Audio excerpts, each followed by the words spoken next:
Well, it almost went wrong. Don't think I can't see you dancing in the background there when the camera's on. Ah, we caught you out there. So once again, here we are. It's the Opinioneers episode 6. Wow. We've been doing this for 6 months now. Oh my Wow. goodness. Well, there's lots of people out there who've been disappointed and insulted, but there's plenty of scope for doing some more. That sounds very silly. So anyway, we discuss very loosely innovation and associated things. I'm Derek Cheshire. As it says, chameleonomist. I have to get my mouth. You've got to get a better name for that, because clearly innovationist, visiting professor, speaker, author, and radio presenter, and my colleague in crime here is Stuart Webb, strategist, fractional chief operating officer, scientific value builder, all-round business genius, and James Bond stunt double. And today we are going to talk to you about, Stuart, what are we going to talk about? We're talking about mission oriented innovation. And you see, I've been practicing that all morning, Derek. Otherwise, that would have come out as something entirely different. So yeah, mission oriented innovation. Now, this, I think, is kind of the well, you know, as we sort of mentioned to each other, this one is kind of people want to get this going because they realize it is the way to solve those sort of, you know, hairy problems that we've got, such as global climate change and things like that. They are problems which involve many different stakeholders needing to come together in a way. And what you do is you put a framework, a sort of, you know, an overarching sort of policy together to say, we want to solve this. But the problem is, when you try and direct that, there is very little that you can actually do to ensure that the outcome matches the effort that goes in. And that's largely because of a couple of problems, because you're bringing together all of these different points of view. That's a network, and networks have got a couple of sort of things going for them. They're really good, but there are different types of network. There are advocacy networks. These are networks of people who get together in order to support each other. Well, it's clearly not an advocacy network you've pulled together. There's a learning network. Now, those are great. They're formed by professional associations, similar groups. They're largely driven by people who want to increase skills and increase knowledge. They want to support each other's learning. Well, this is where I think a lot of these things happen. What you've brought together with all of these professionals is they start to think they're there to learn and support this sort of thing, but they're not. They're actually an innovation network. And then innovation network needs slightly different dynamics to a learning network. And I think that's where a lot of the sort of mission-oriented innovation goes wrong. People go into it thinking it's a learning network because that's the sort of network they're used to, because they're brought together in order to learn from each other. Mission-oriented innovation is all about innovation network. And an innovation network is very different, and people don't know the difference. And that's where it all goes horribly wrong. Am I allowed to show a small slide in order to illustrate my point? You can, and this is where everything goes. This is where there we go. I tell you what, that's how it was before. Right. So here we have what I think is a good demonstration of an innovation network, and this is one from the Strategic Doing Institute. I've had meetings and I've worked with a little bit at the Strategic Doing Institute. They've got some great techniques for helping people do this sort of mission-oriented innovation in a way which actually produces results. And they talk a little bit about these sort of networks. And you can see what you've got networks of people which exist within what is a tight core. These are people that are well bound together. Perhaps they're in an enterprise together, or a government institute or something similar. And they network people. But there are these sort of spanning people that move between this network and another network in order to achieve a result. And this is where I think mission-oriented innovation goes wrong, because it is almost expected that these people that span these sort of porous boundaries between the different networks that are required to make all of this thing work, they think these people are somehow bound together. They're not. They are actually, if you like, ambassadors. They are people that are sent out from this network to another in order to advocate for them, in order to be able to bring together those thoughts. And too often those things are not thought through in these innovations. Yeah, actually, a good example of this was I can't remember the name of the book. Kate Bingham's book, all about the developments of the COVID vaccine. Yes. Yeah, And absolutely. that's really interesting because she spans a number of different networks, as do some of her associates, but they were able to bring in things like submarine engineers and rowing coaches and things like that. But the I don't know, all the stuff that went on in the background was basically a whole load of civil servants trying to disrupt it because they Yeah. didn't understand how all this worked. But that was a perfect example. I know less than, what was it, 9-10 months to develop a vaccine, which was incredible, and it has been done with other problems. But yeah, Yeah, that's a great example. and we're talking here about the sort of, almost these people, and I have been in this sort of thing where I'm sort of bringing to, connections that I understand. I mean, my background is, I was a scientist, but scientists are really highly focused. They become specialists in one tiny area. Probably the reason why I wasn't a particularly good scientist is because I used to get interested in other things, the connections between things. Now, it's great if you could be one of those people that can bring these networks and bring the sort of, the knowledge between them. But you're never going to be part of that core inner. Let's go back to my diagram again. I want to come on to this other one. You'd never be part of this core, tight core, because you're not a specialist. But you don't need everybody to be a specialist. You absolutely have to have these spanning, porous boundary people who go between the different networks in order to pull together different ideas, because otherwise insular is the wrong word, but it will not produce the result that you want. I'm not going to say any more than that because I should get I should get in a lot of trouble with some very intelligent people, but I've just used the word insular. I've just invented a new term in my head. You have the porous boundaries. Yes. Well, that writing looked a bit suspicious. So what I was thinking, what on earth? What is that word, porous? But I was thinking the things that move through the boundaries could be porons. Ooh, and now that is, yes, it does look a bit like porons. It looks a bit like porons, but I'm just thinking, particles or bits of knowledge or whatever that can make it through the boundaries. I like that. I like that very much. In fact, I'm going to adopt that. I will adjust this slide at some stage to make that porons. But you're right. You do need, you need to have this seepage. You need to have knowledge seeping through these. And and we're talking about these as people. They are largely people.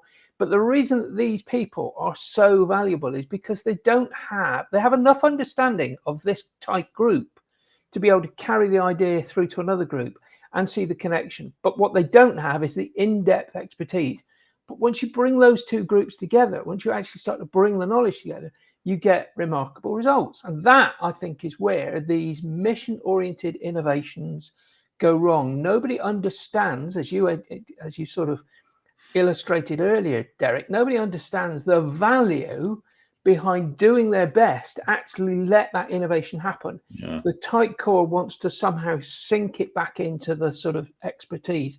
And it's not always the advantageous thing to do, is have the expertise happening.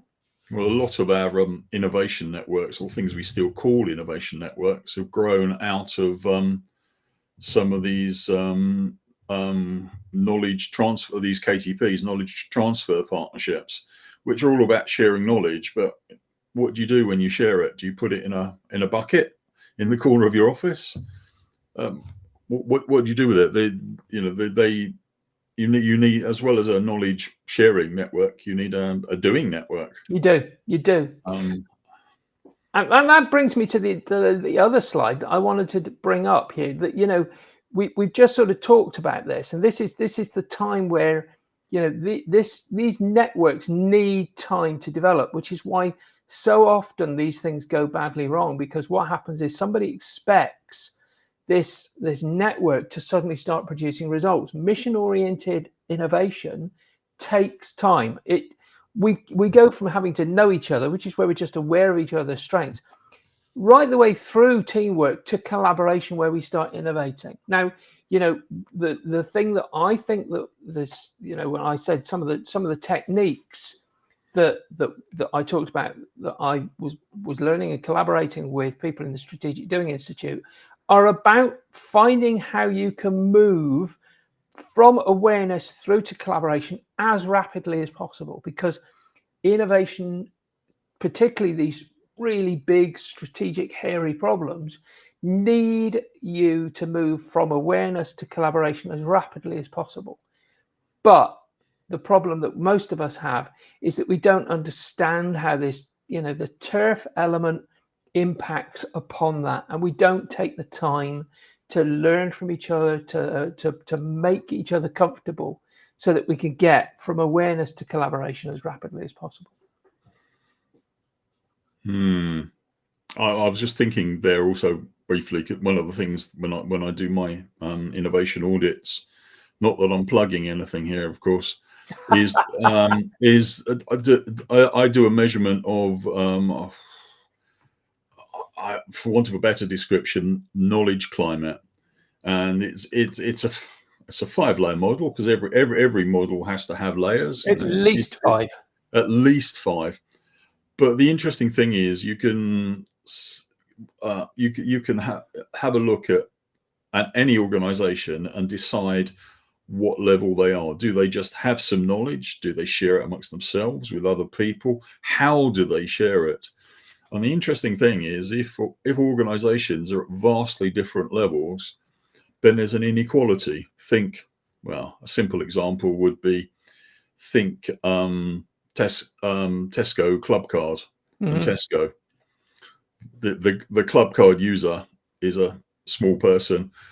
Club card, Tesco, massive. There's a huge inequality there. They're sucking all sorts of data from you, and so it is with companies. Think Marks and Spencers and their just-in-time suppliers. They're at a huge disadvantage, and what that means is that, I was just looking at the word trust.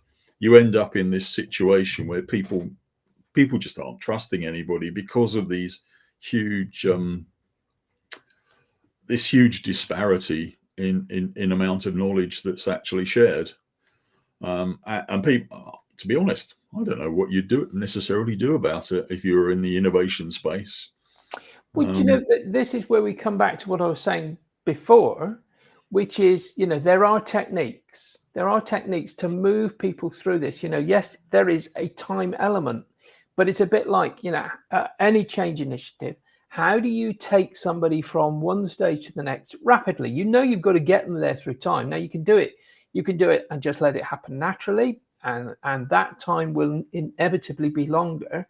But if you're going to move rapidly, there are some techniques that we've now learned, which allow people to start understanding each other, to start moving through that turf to trust cycle from awareness through to collaboration as quickly as possible. And, you were saying about, your audit.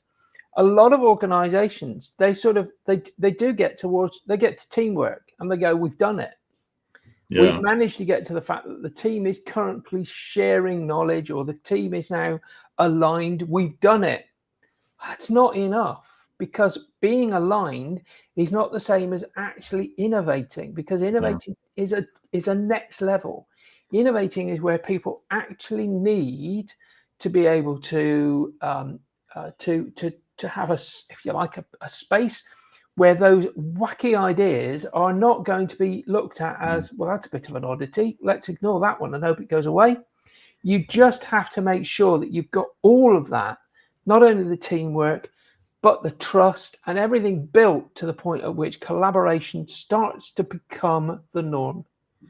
But the other interesting thing is, at the same time people are advocating that teamwork, they've also abolished the water cooler and the coffee machine. Well, yeah. Well, those are two of the best places in the universe for exchanging ideas.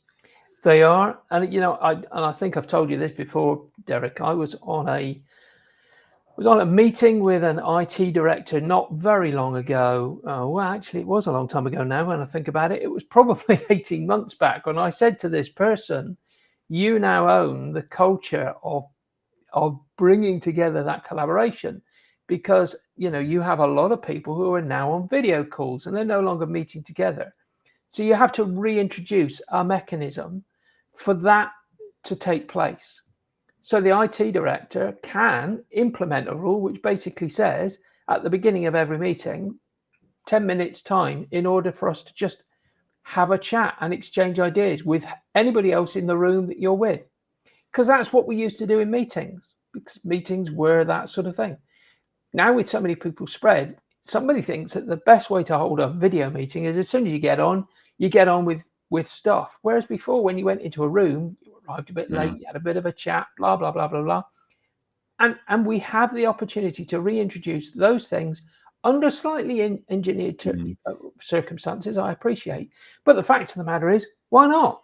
We've got to get back to this ability to collaborate, and we've got to do it somehow. And the other thing, of course, is that with these meetings, people turn their cameras off and they're not actually there. Not even going to criticize you for bringing that one up, because that one is one of my greatest bugbears. Yeah. Those cameras off and nobody's taking any notice. They're doing their email. Yeah. And yeah. Do these meetings need to happen? Well, we could always try and eliminate meetings and do things sensibly, but perhaps occasionally a directed meeting is required. Indeed, but that's why, in a way, when they first happened, these stand-up meetings were so good, because people just didn't. They were too flipping lazy to stand up for an hour, so they got everything done in 10 minutes and went back and did their work. So yeah, I don't know what the video equivalent of a stand-up meeting is, but well, I'm standing up at the moment. I don't think you can. Well, luckily the camera is sort of chest height and above. So stand up, have the camera looking up at your nose. I mean, there are ways. Yeah, I'm sure there are, and to be honest, that's hit another problem, not another problem, another issue. If you say to your your IT director or whatever they were, you've got to have, I don't know, a way of capturing ideas, and you mentioned a whiteboard, they would think, oh, I'll install a whiteboard, and then they tell you it doesn't work. I've installed the whiteboard. But the thing is thinking back to my idea of chameleonomics, is you specify the things that have to be done, or the things that have to be achieved, but not how they're achieved. So you need a way of capturing ideas. Now, it could be a whiteboard. It could be it could be a waste paper bin. They capture ideas brilliantly. It could be the coffee machine. It could be absolutely anything.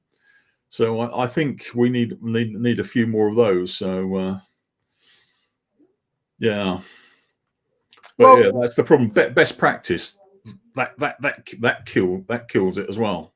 Yeah, the problem we have, Derek, as we keep saying on this, is we're right. Everyone else is wrong. Yeah. These things, innovation is not something which is going to happen unless people actually set out to make it happen. And we have to do exactly that. So let's hope they start to do that soon. Otherwise, you and I won't have any work anymore. No, but there we go. We're always hopeful. So yeah, we're almost at that end point, We are, aren't we? I don't know how we've done it again. I don't know. We can talk rubbish forever. I'd appreciate talking rubbish for another couple of hours, but I get the impression it would be too long. It might be too long for people. But I haven't made my rubbish announcement. It's not a rubbish announcement, is it? I don't know what your rubbish announcement King's Awards for Enterprise. Yes. Should anybody be listening who is, well, should anybody be listening, full stop. But should anybody be listening who is in a position to apply for one of these, the King's Awards for Enterprise they come up every year. You can enter in the categories of innovation, international trade, sustainable development, and promoting opportunity through social mobility. So, but I'm particularly interested in the Innovation Awards because I help assess them. They can be great for your business. You get a nice flag to fly outside your office. You get invited to Buck House. And more importantly, the closing date has not yet passed. The closing date is September the 12th. So if anybody out there is interested, Google King's Awards for Enterprise and check out the innovation section and possibly apply. It would, well, it'd be great for you. So we'll see. I'll tell you what, Derek. If ever I have an innovative idea, I will bring that straight to you. Well, you could just enter and try and bribe me, but I don't get to choose which ones I assess. So there we go. So brilliant. I look forward to seeing the results of that. I'm sure you'll be talking about that next time. We might not have finished by next time. Oh, right. Okay. Because we start assessing on the 13th, I think it is, and we've got 5 weeks. So our next little chat will be on the second Friday in October, which I can't remember the date now. I should have looked it up.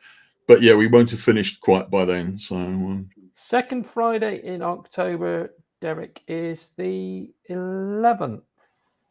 So it is, because I know I'm at a conference the following week. Yeah, so the 11th of October for all those people. So we won't quite have finished.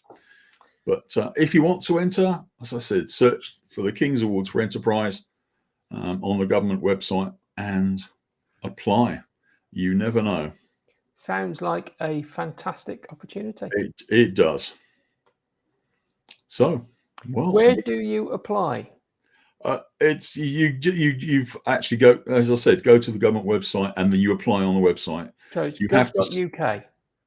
It's gov.uk, Kings-Awards-for-Enterprise. So it's easier just to search King's Awards for Enterprise and let Google do the work. Sounds excellent. It is indeed. So, well, until next time, it's goodbye from me. It's goodbye from him, I believe.